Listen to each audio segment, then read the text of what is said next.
السلام عليكم. صراحة هذا التكريم صراحة فخر لي أنا صراحة والله العظيم إلى الجزء، يعني أنا جد متأثر صراحة، لأنه التكريم ماشي شي حاجة اللي تندار للجميع، ماشي جميع القناصلة يمكن يتكرموا، وهذا شرف لي أنني نكون حاضر معكم.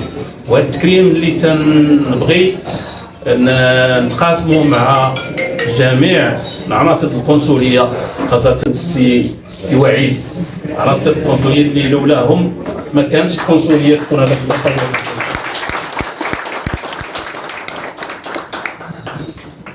تنشكركم بزاف على هذا التكريم صراحه، وتنقول لكم بان عندي واحد 4 ولا 5 ديال الوصيات الى ممكن، لان ما تحتاجوش، لانه الوصيه الاولى هي ما تنساوش القضيه الاولى اللي هي قضيه الصحراء المغربيه، لانكم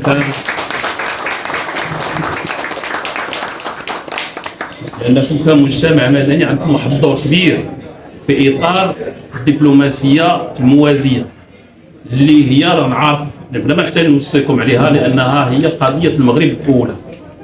الوصيه الثانيه هي انكم تحاولوا تتحدوا بيناتكم، لان انا شخصيا جيت بواحد البرنامج طموح ملي جيت اول مره، ولكن ما استطعتش نطبق منه واحد العدد ديال علاش، لان كاين خلافات، والحمد لله انه بعد جيت لهنايا وصلتكم مجموعين تكون بدايه باش تحيدوا هذه الخلافات بيناتكم، لان شحال من حاجه تنقدروا نديروها، وبما ان تنصيبوا لان كاداره تنصيبوا مشاكل وتنصيبوا هذا، والناس تنديروا بعض المرات تنديروا بلاش، حتى الحضور ديالي انا بعض المرات تصيب واحد الخلافات بين واحد جوج ديال الرؤساء ديال شي خلافات تقول سن بلاش باش ما نطيحوش حنا في الفخ ديالنا.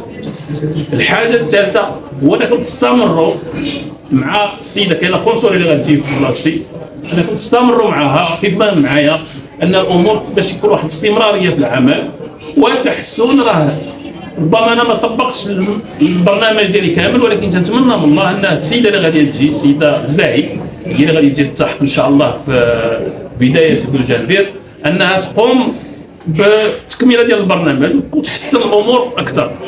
بالنسبه للتحسينات اللي وقعات صراحه حنا حاولنا اننا نتاقلموا مع الظروف ديال العمل، لان كاين الحمد لله ان ديك المساله ديال المواعيد حسنت واحد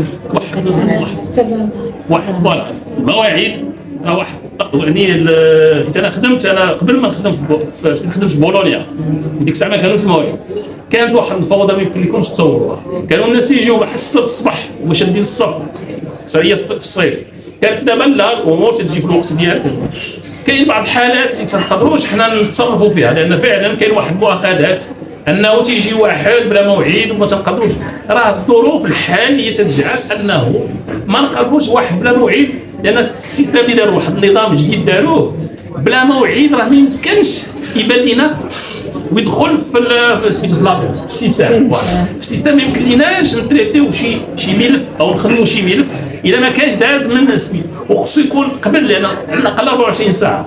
دونك هادو هما الظروف اللي تبان لي باننا القنصليه ما يمكن لها ندير فيها والو. كاين الحالات اللي هما مستعجلين، شي حد مريض، امراه حامله، راجل كبير، كاينه امكانيه تعطاك هذه الامكانيه باش انك تحاول دابز باش تصيب له موعد في نفس النهار. هذا هو المهم، هذه من الامور اللي كاينه. هذا ماشي وقت الهضره في الخدمه. المهم تنشكركم بزاف على هذا التكريم اللي صراحه تنفتخر به بزاف، وشكرا جزيلا لكم وبارك الله فيكم. شكرا لك.